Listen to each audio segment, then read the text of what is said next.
Allah. أعوذ بالله من الشيطان الرجيم.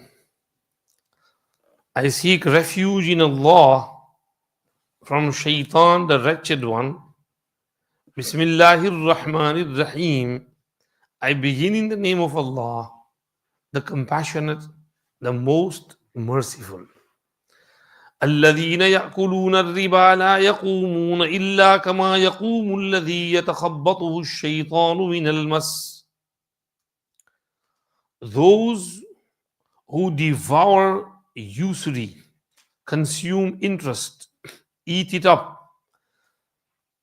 shall not be able to stand, meaning on the day of Qiyamah, except like the person stands who has been driven crazy by the touch of Shaitan.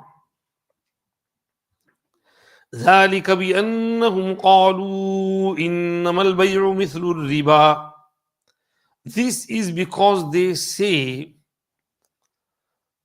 indeed, trade and commerce is exactly the same as usury and interest.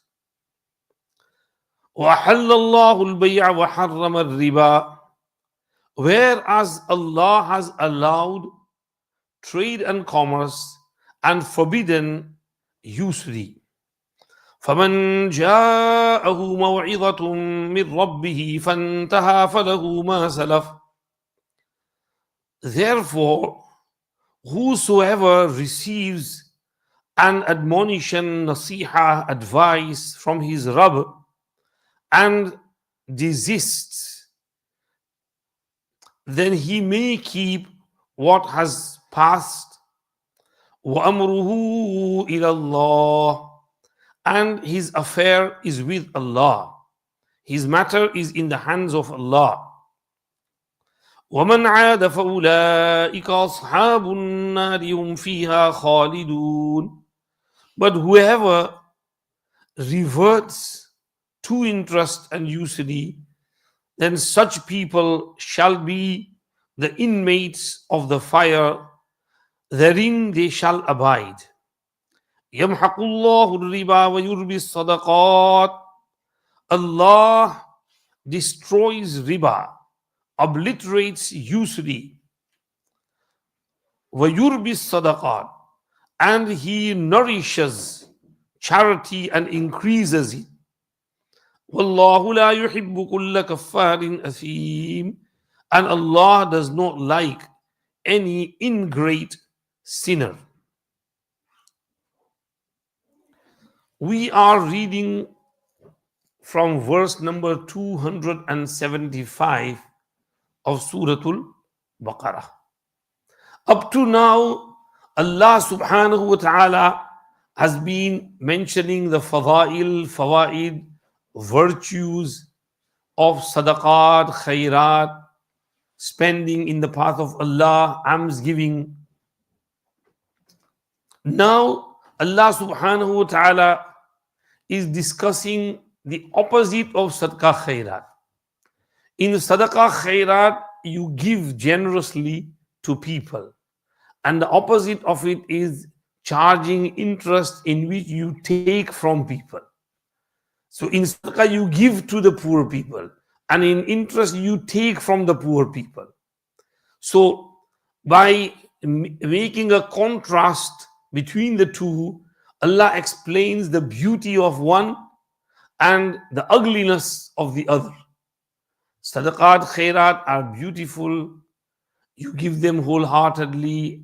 They bring within you good manners, good behavior of sakhawat, generosity, magnanimity, and helping, caring, sharing, and being nice, friendly to others. Whereas on the opposite, riba makes you greedy, lalchi, stingy, hard-hearted, and you don't care about anyone, all you care about is money, money, money, and you don't look at the poor state of the other person, the one who is down, you put him more down and you kick him down and you finish him off. So that is what riba and interest does to the poor people. So Allah subhanahu wa ta'ala is now trying to explain the harms of usury and interest. Allah says, الَّذِينَ يَأْكُلُونَ الرِّبَى, those who consume, devour riba. Allah used the word akala, ya'kulu aklan, which means to eat. Allah did not say الَّذِينَ يَأْخُذُونَ, because when you eat something, you've eaten it, it's gone. You can't retrieve it. If you take something, you might be able to retrieve it.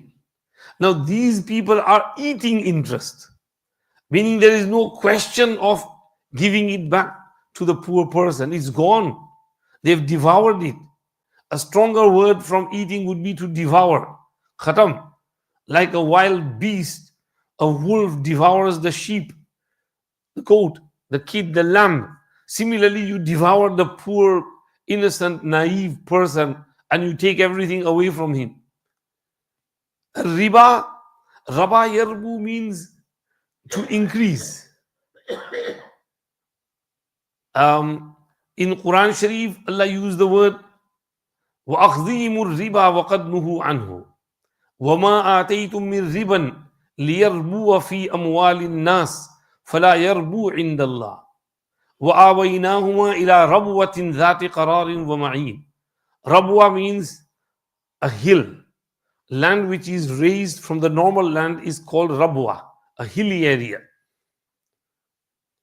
So the reference is that Isa alayhi salam and Maryam alayhi salam were given refuge to a hilly area, Baytul Maqdis, because Baytul Maqdis is on a hill, a hilltop.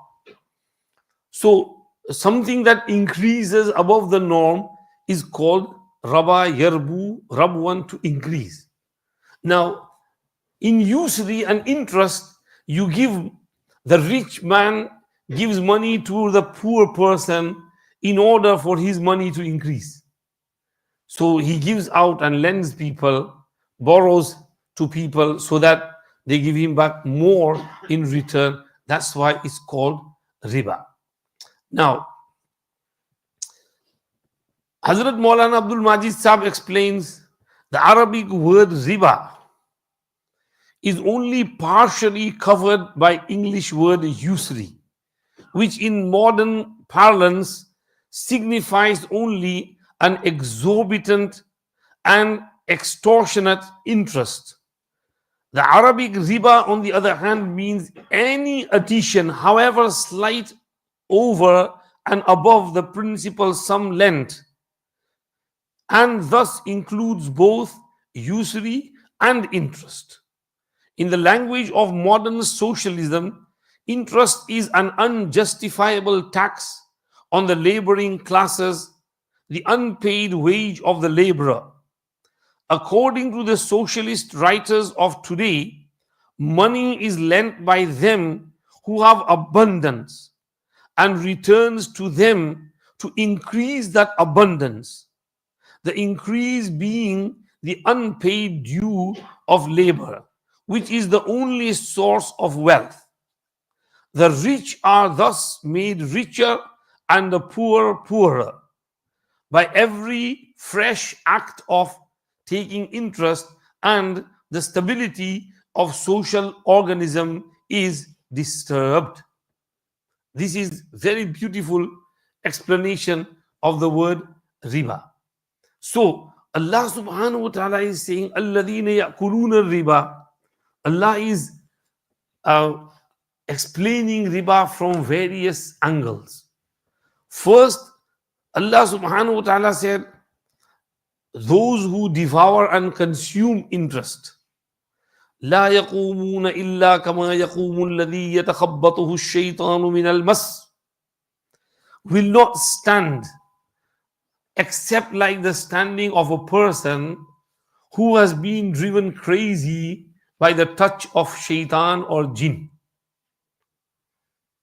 Meaning, in the world, some people are afflicted, affected by jinn, and they go crazy, go berserk. They scream their heads off, they throw things around, and sometimes they get so much energy that even few strong men can't control that young kid who's been possessed by the jinn, because the jinn is inside him, and the jinn is much more stronger than those who are trying to subdue him, control him. So they become like that crazy person. Some people don't believe this. Ibn al-Qayyim al-Jawziyah rahmatullah alayhi writes that physicians and philosophers have conceded that epilepsy, fainting, or madness are caused by several different reasons, one of which at times could also be the input of jinns and satans. Those who reject this have no other argument in their favor except that obviously it is too far out to believe. But it is a reality. Sometimes these things happen because of the effects of jinn. Now, a person who takes interest from people and consumes it, devours it. Allah said, on the day of Qiyamah, when the trumpet is blown, people come out of their graves. He will come out like a majnoon, an insane, a crazy, mad person.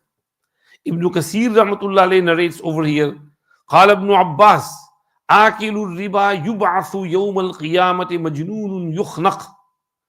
The consumer of interest from people will be raised from his qabr in such a manner that he will be majnoon, insane, mad, and his throat will be strangled as though someone is strangling him, and he's unable to control himself. So لا يقومون يعني يوم القيامة إلا كما يقوم الذي يتخبطه الشيطان من المس. Ibn Jarir, as narrated from Ibn Abbas, يقال يوم القيامة لآكل الربا خذ سلاحك للحرب. وقرأ الذين يأكلون الربا لا يقومون إلا كما يقوم الذي يتخبطه الشيطان من المس. When the consumer of interest comes out of his grave on the day of Qiyamah, he will be told, take your weapon for the war. And he read this ayat, meaning Allah subhanahu wa ta'ala has announced war with the person who charges interest from people. So when he comes out of his grave, he will be told by the angels, be ready for the battle. Your war and your battle is with Allah subhanahu wa ta'ala. And he will go crazy. I can't fight with Allah subhanahu wa ta'ala. Why did you charge interest from people?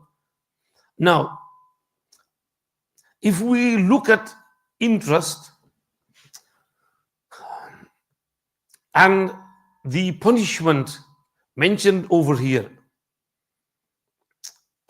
the connection between both could be clear.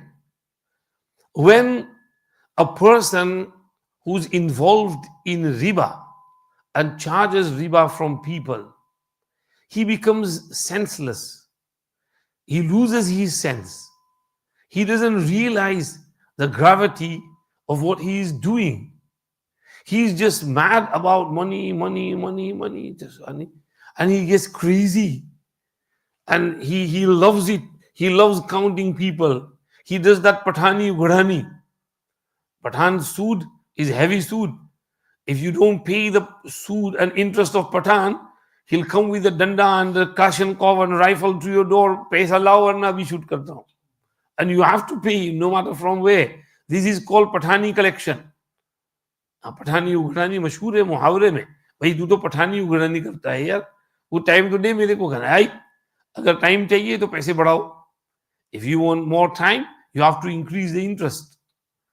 This is what banks do today. If you default your payment, then your interest will increase on the interest. So, because the person who charges interest from people becomes crazy, senseless, he doesn't realize the gravity of what he is doing, then he will be driven crazy and mad, and he will be resurrected in that manner of lunacy or faith, or in that way. This is the meaning of لا يقومون إلا كما يقوم الذي يتخبطه الشيطان من المس. Allah said, ذَلِكَ بِأَنَّهُمْ قَالُوا إِنَّمَا الْبَيْعُ مِثْلُ الرِّبَا. They became so senseless and they lost their understanding. They were intoxicated and drunk in that greed for money. So drunk that they said, إِنَّمَا الْبَيْعُ مِثْلُ الرِّبَا. Indeed, bay' is like riba. Transaction, trade, commerce is like interest. I have this pen. I bought it for £5. I sell it to you for £10. I made £5 profit on it. They say this is transaction. This is exactly the same as interest. I lend you £5 and I take back from you £10. So I let you use my money. So what is the difference between the two? Now look at the way mushrikeen, phrase their objection. What should they say? إِنَّمَا الرِّبَا مِثْلُ الْبَيْعِ. Right? Usury and riba is like transaction. Because in transaction you made £5 profit, and in usury you made £5 profit. So they are both same. But they reversed it to say that al-bay'u mithlu riba. Trade is like interest. So we are trading. When trading is not haram, it's perfectly okay, legal, then why should riba be haram?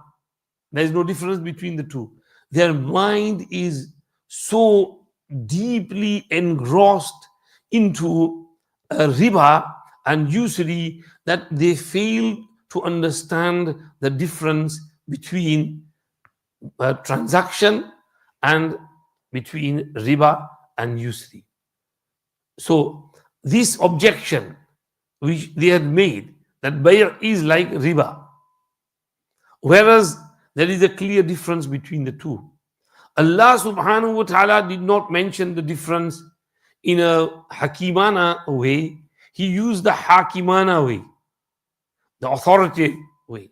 Allah said there is a difference between the two, and that difference is وَحَلَّ اللَّهُ الْبَيْعَ وَحَرَّمَ الرِّبَا. Allah has made halal transaction and He has made haram riba. Can you see that Allah is the authority? So why are you making similarity between the two? Allah is the legislative power. He gives commands and orders. So He has given order that bay' is halal and riba is haram. You should listen to. He understands better. So this is the authoritative answer. This is like, for example, someone who would say,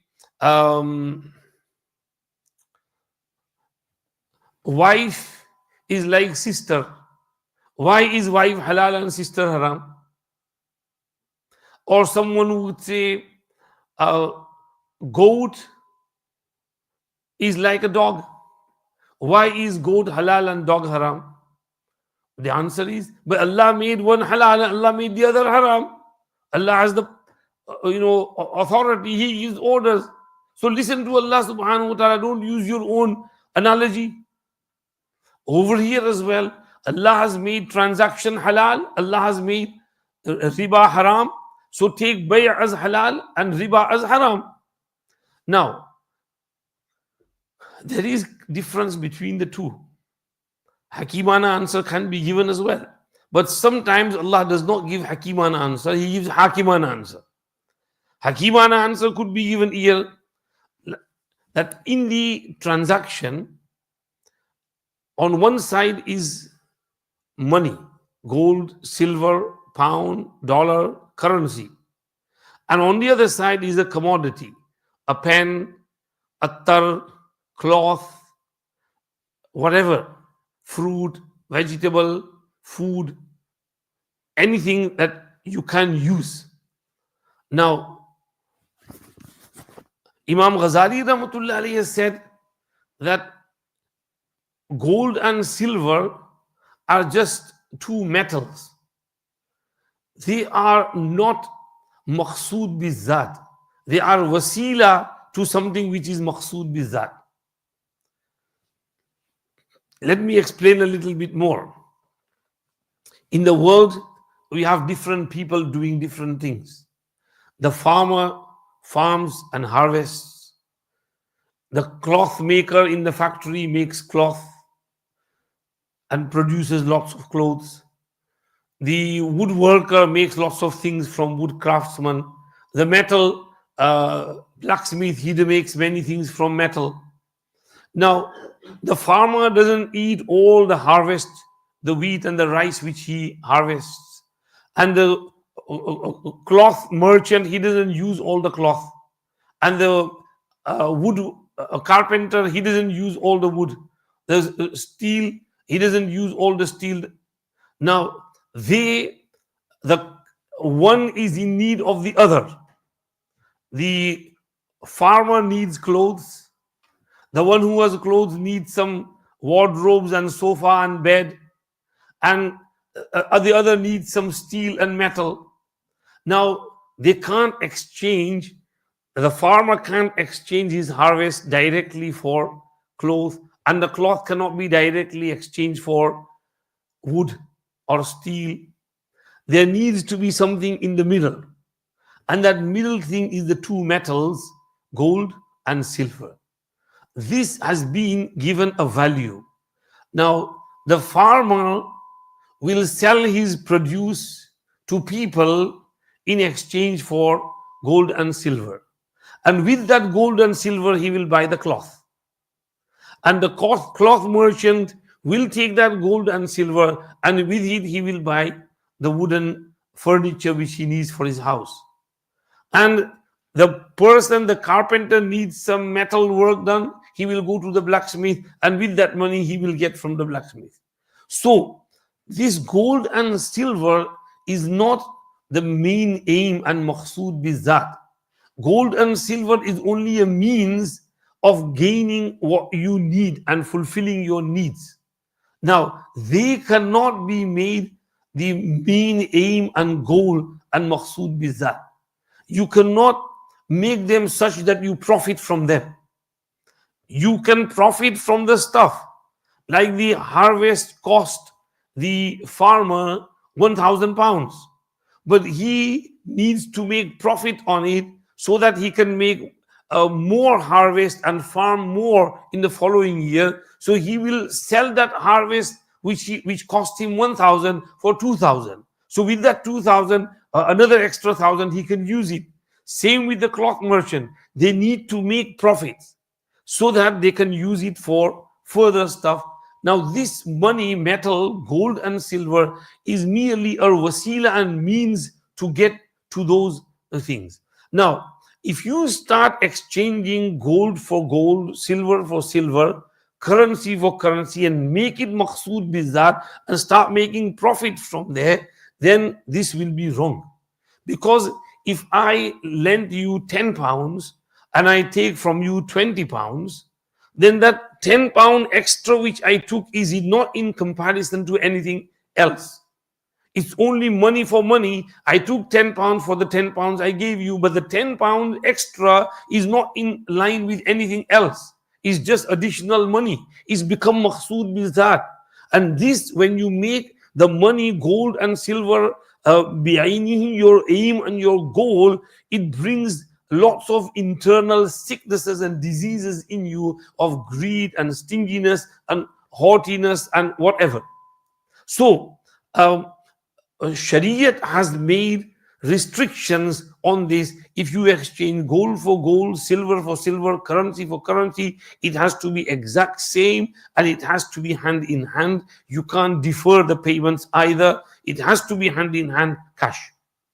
As for tijarat and trade, commerce, I buy something for let's say this pen for £10 and I sell it for £20. Then you can't say that the £10 is not in muqabala and in comparison of anything, because there is something in there, this pen or that cloth or that food or the wheat or the barley or whatever. So there is something, and that is not a metal, it's not a money. This money is this money over here which I charge, and it is in comparison to that pen. So whatever amount I buy it for £10, I sell it to you for £20, you are still getting something for that £20, and that is the money. Now, you are in need of it. I have worked hard for it. I went to the shop, I went here and there, I bought it from there, I charge my profit on there. Shariat will say that's perfectly okay, because you need to, and Shariat says that people need these things to go around, to move around within the society. Though Shariat says you should not overcharge, it's wrong to overcharge. You take munasib and what is appropriate. So to say that they are both same is inaccurate. They are not both same. Riba is different, bay' is different. In bay' there is something in comparison to the money which I am taking from you. I am selling you this pen, I am giving you something, I am giving you this cloth, I am giving you this food, I am selling you this pizza, I am selling you this burger. You are getting, it's up to you. Another difference is in bay' and transaction, there is no majboori and force. There is riza khushi. You can buy the pen for £20. You can buy this burger or pizza for this price. You don't want to buy it, you feel it's expensive, you can go to another shop, buy from someone else. So there's no compulsion in there. There's no enforcement. But in riba, there is enforcement. When I give you that £10 and I charge you £20, you must give me that £20. I'm forcing you to return £20 to me and not 10. So there is a difference of choice and force in there. In sood and riba, there is something which you are enforcing on people. But in bay' and transaction, there is no force. It is done with riza and khushi and pleasure. So there's a world of difference between trade and commerce and between riba. You charge profit in trade and commerce, Shariat allows it, provided you charge it within the right Shari limits and means. And if you charge interest and call it profit, it's not profit. You are forcing people. And always remember, who borrows money from the rich? The rich or the poor? Poor. Because rich man does not need to borrow money from the rich people. He's already rich. So it's only the poor people who will come to the rich to borrow from them. And they will be forced to pay interest. Now this rich man is here, that fat cat, the banks, the Barclays and the NatWest and the Royal Bank of Scotland and whatever banks they are rich people. They never lose. Even if there is some collapse in the bank, the government will bail it out. Where does the government get the money from? From the public. So banks are always making profit. Even if they lose, they don't lose. They're always winning. So the rich people, force the poor people to borrow money from them and then keep paying interest. And interest is what makes the economy collapse. People say that Muslim countries are poor because they don't take interest, and Western countries are rich because they deal with interest. Reality is, Western countries are not prospering because of interest. They are prospering because of their creativity and their produce, whatever they produce in their countries and sell it to people, and their products, they sell it around. And in this day and age, they make most money from selling weapons and arms to people, fighter planes and this and that. That is what brings them the money and the revenue. It's not interest. Otherwise, interest in itself, if a country keeps taking money from IMF and it has no produce, no income coming in, is going to drown. Many countries have oil and they survive on that oil, but they are paying interest on there. And from one side there's income coming in, but in other side they're paying interest, so they can't. They're still poor. Even Saudi Arabia is poor. It's not a rich country because there's oil coming in, money coming in, but they're paying so much interest. There's so many expenses. They can't make ends meet. So in reality, if you look deep into it, they're not rich. They might think themselves rich. You go in general public is very poor.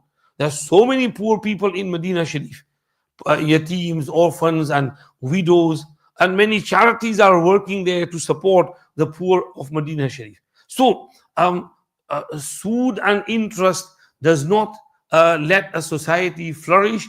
It puts down the society. If Western countries are flourishing, they are flourishing because of the produce and products they are making. And the more products you make, you go in the market and you sell in the market, that's how you come up. And this is why they are profiting. So Allah Pak has said over here that ذَلِكَ بِأَنَّهُمْ قَالُوا إِنَّمَا الْبَيْعُ مِثْلُ الرِّبَا.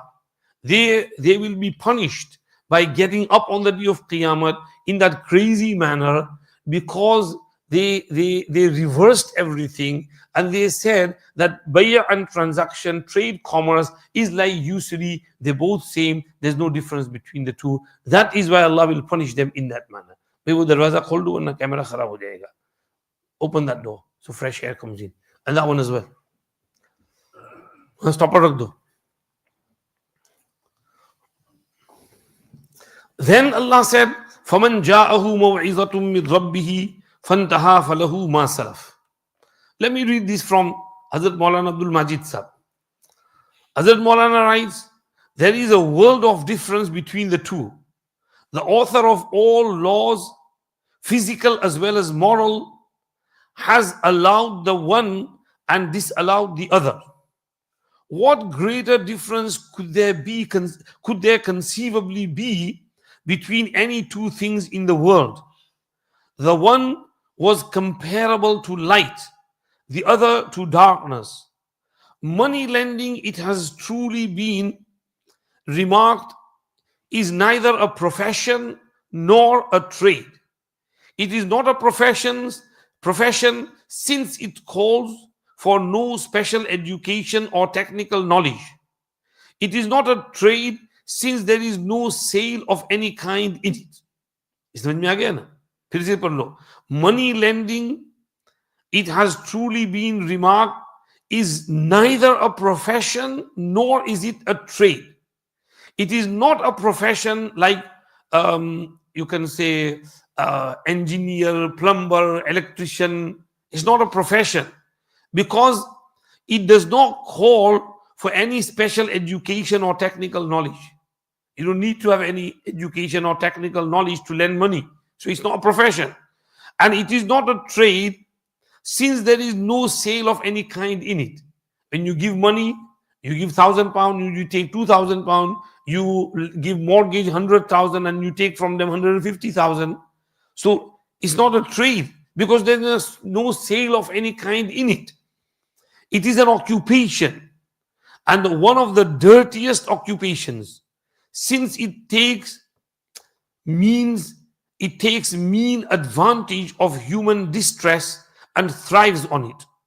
Those who are engaged in this business are, as a rule, callously mean, who find that the easiest way of increasing their riches is by taking advantage of men in distress who may safely be dominated and bullied.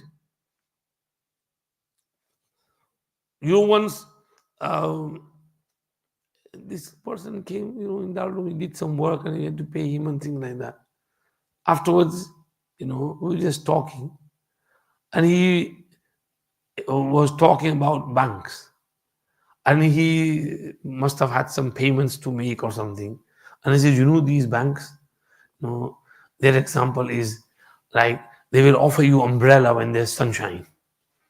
And as soon as it's raining, they say, give me umbrella back. इसने बहुत अच्छा समझाया कि when your business is flourishing, the sunshine, you're making money, say, you want more money? I'll lend you money.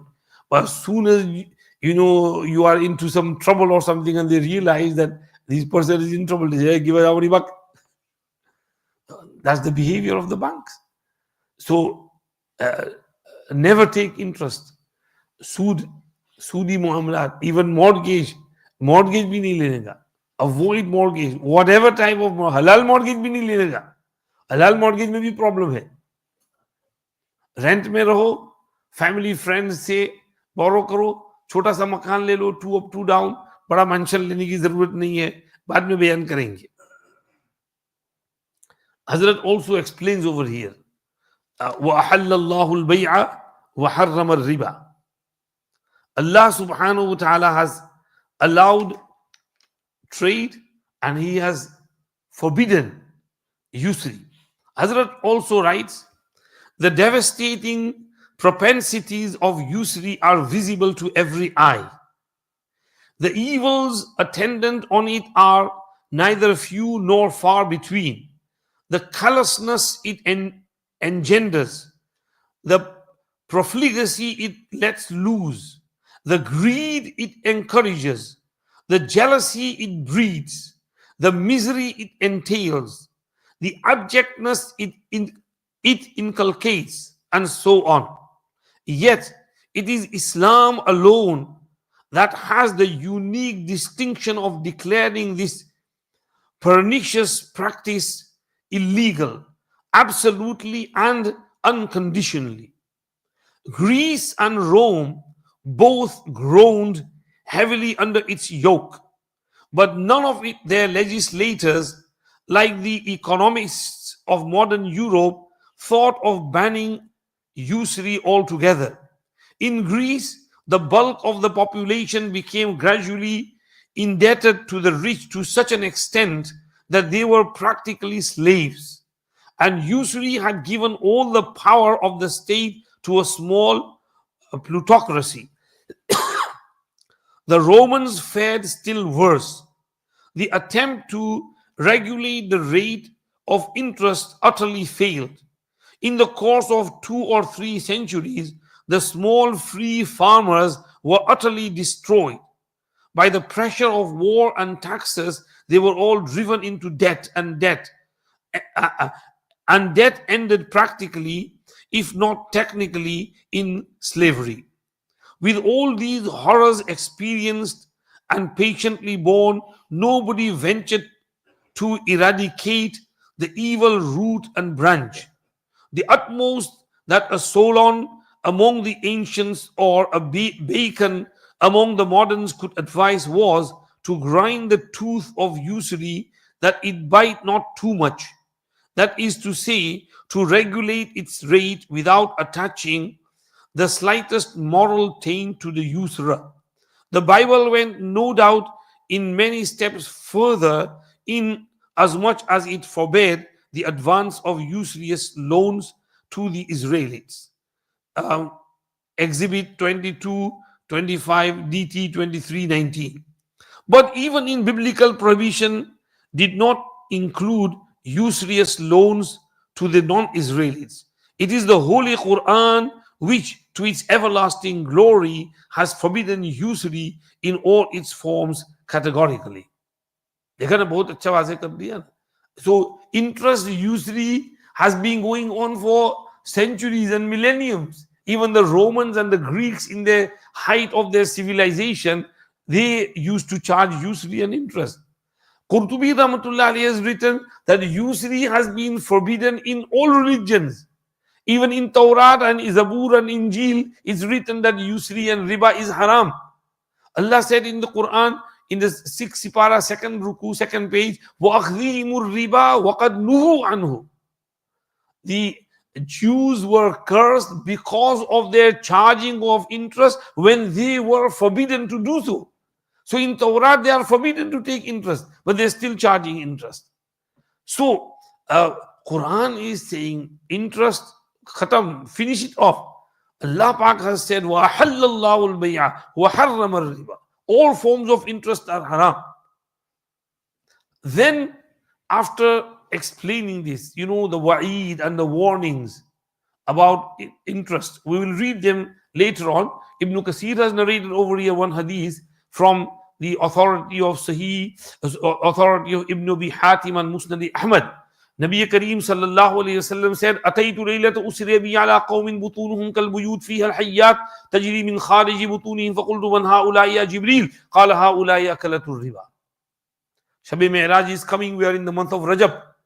So on Mi'raj night, Nabi Kareem sallallahu alayhi wasallam said, I passed by some people whose bellies were as large as massive halls, like a large room. Their stomach is so big, bloated, swollen. And inside, I could see hayyat, snakes roaming around, biting them, and the venom is hurting and they are in great pain. I could see them from outside their bellies. So I said, who are these people, O Jibreel? And he said, Ha'ulai akalatul riba. These are people who used to consume and charge interest from people. सूदखोर के बड़े बड़े पेट हैं, पेटू हैं. वैसे भी दुनिया में भी सूदखोर पेटू होते हैं, बड़े बड़े पेट वाले होते हैं, खा खा के पेट बड़े हो जाते हैं. तो वहां भी उनके पेट बड़े बड़े हैं. जैसे कोई बहुत बड़ा हॉल हो, कमरा हो, और उसमें सांप घूम रहे हैं, बहुत से सांप हैं और काट रहे हैं. And Huzur asked, who are these? And he replied, these are those who consumed interest. Also in the hadith of Samura ibn Jundub, when Nabi Kareem sallallahu alayhi wasallam saw some scenes of azab qabr, azab barzakh, he saw one of the scenes that there is a river of blood and there is a man inside who is in that sticky blood and the stench and smell, and he is in a terrible state. He's trying to get out of that river of blood.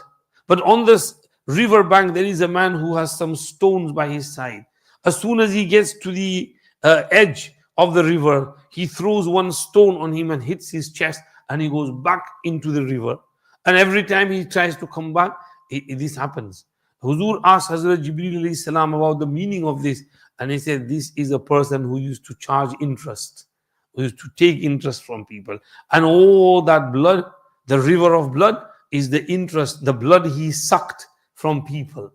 This is the connection between the sin and the crime and the punishment. Their crime was to take interest, and the punishment is to go in that blood river of blood which they charge from people. So Allah Pak has said, don't take interest lightly. Remember, وَأَحَلَّ اللَّهُ الْبَيْعَ وَحَرَّمَ الرِّبَى فَمَنْ جَاءَهُ مَوْعِظَةٌ مِّن رَبِّهِ فَانْتَهَى فَلَهُ مَا سَلَفَ. Now, whosoever receives maw'izah and nasihat and advice from his Rabb and he stops, then falahu ma salaf, whatever happened has happened, will be his. Meaning, tahreem is coming now. So before this, if someone had charged some interest from people and he still got it, then Allah will not tell him to give it back to those from whom he took it. Keep it. Falahu ma salaf. What happened has happened. In the other place, Allah said, Afallahu amma salaf. Allah has pardoned what happened in the past. You were ignorant, you had no knowledge, you took interest from people, but now you are saying, Tawbah, Tawbah, astaghfirullah, I'm never going to charge interest from people. You've done Tawbah, Allah will accept your Tawbah. You have received this nasihat, advice, admonition, and wa'az from Allah subhanahu wa ta'ala. Fantaha, you stop, falahu ma salaf. Whatever you took before, Allah will not tell you to give it back. Wa amruhu ila Allah. His matter is still in the hands of Allah subhanahu wa ta'ala. Don't think that you're safe now. Now, your matter is still in the hands of Allah. Anything could happen, right? If you slip up, then you're gone. Allah subhanahu wa ta'ala will take you to task for the previous ones as well if you slip up now. Okay? So Allah could take you to task because that means your tawbah was not complete. Your tawbah was not full. You not repent, you still had some ding feeling in your heart. So that's why Allah will take you to task for previous ones as well. وَأَمْرُهُ إِلَى اللَّهِ وَمَنْ عَادَ فَأُولَٰئِكَ أَصْحَابُ النَّارِ. Whosoever reverts and goes back to his old habits, कुछ दिन के लिए तो stop हो गया, जरा नसीहत पकड़ ली, मौलाना साहब का बयान सुन लिया, रमजान का महीना आ गया, नसीहत पकड़ ली, रमजान बाद वापस वही पुरानी रफ्तार, वही बेढंगी जो पहले थी, सो अब भी है, वही फिर शुरू कर दिया सूद, क्योंकि पैसा मजा आता है, स्वीट है पैसा, आपको पैसा चाहिए ले जाओ हमसे, कर्ज ले जाओ, सूद भरो. तो whoever goes back to that way, then فَأُولَٰئِكَ أَصْحَابُ النَّارِ. They are the inmates of the fire, hum fiha khalidun, and they will remain in there forever. So we will just stop on this for today, and we will continue with the rest of the tafsir next week if Allah wills, inshallah. आज क्या पढ़ा, फिर से इस आयत का तर्जुमा पढ़ लो. الذين يأكلون الربا لا يقومون إلا كما يقوم الذي يتخبطه الشيطان من المس. Those who devour usury shall not be able to stand, meaning on the day of Qiyamah, except like the standing of one whom Shaitan has driven crazy by touching him. ذَلِكَ بِأَنَّهُمْ قَالُوا إِنَّمَا الْبَيْعُ مِثْلُ الرِّبَا. This is because they said trade is exactly the same as usury. وَأَحَلَّ اللَّهُ الْبَيْعَ وَحَرَّمَ الرِّبَا. Whereas Allah has allowed trade and forbidden usury. فَمَنْ جَاءَهُ مَوْعِظَةٌ مِّنْ رَبِّهِ فَانْتَهَى فَلَهُ مَا سَلَفَ. Therefore, whoever receives an admonition from his Rabb and desists, then he may keep what is past. وَأَمْرُهُ إِلَى اللَّهِ. And his matter is in the hands of Allah. وَمَنْ عَادَ فَأُولَٰئِكَ أَصْحَابُ النَّارِ هُمْ فِيهَا خَالِدُونَ. And whosoever reverts, meaning to his old habits, then these are the people who will be the inmates of the fire of Jahannam, and they shall abide therein. आगे यमहकुल्लाहु रिबा व युर्बि सदक़ात बाद में पढ़ेंगे इंशाअल्लाह. अल्लाह ने चाहा. आज मैं ढीला हो गया, अब नहीं बोला जा रहा. व आखिरु दावाना अल्हम्दुलिल्लाहि रब्बिल आलमीन. सल्लल्लाहु वसल्लम अला सय्यिदिना मुहम्मद व आलिहि व अस्हाबिहि अजमईन बिरहमतिका या अरहमर राहिमीन. सुब्हानकल्लाहुम्मा व बिहम्दिका नशहदु अन ला इलाहा इल्ला अंता नस्तगफिरुका व नतूबु इलैक. अल्लाहुम्मा लकल हम्दु व लकश शुक्र. अल्लाहुम्मा ला नुहसी सनाअन अलैका अंता कमा असनैता अला नफ्सिक. अल्लाहुम्मा सल्लि अला सय्यिदिना मुहम्मदिन नबिय्यिल उम्मी व अला आलिहि व अस्हाबिहि व सल्लिम तस्लीमा. रब्बना आतिना फिद दुनिया हसना व फिल आखिरति हसना व क़िना अज़ाबन नार. रब्बि इग़फिर वरहम व अंता खैरुर राहिमीन. अल्लाहुम्मा अन्फ़अना बिमा अल्लमतना व अल्लिमना मा यनफ़अुना व ज़िदना इल्मा. अल्लाहुम्मा इन्ना नसअलुका इल्मन नाफ़िअन व अमलन सालिहन ورزقا واسعا وشفاء من كل داء.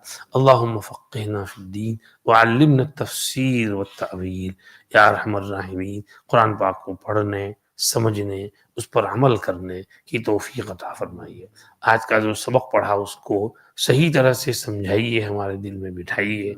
सूद की कबाहत को समझने की तौफीक अता फरमाइए. सूदी मामलात और लेन देन से हमारे मुताल्लिकीन की, दोस्त अहबाब की और या अल्लाह पूरी उम्मत मुस्लिमा की हिफाजत फरमाइए.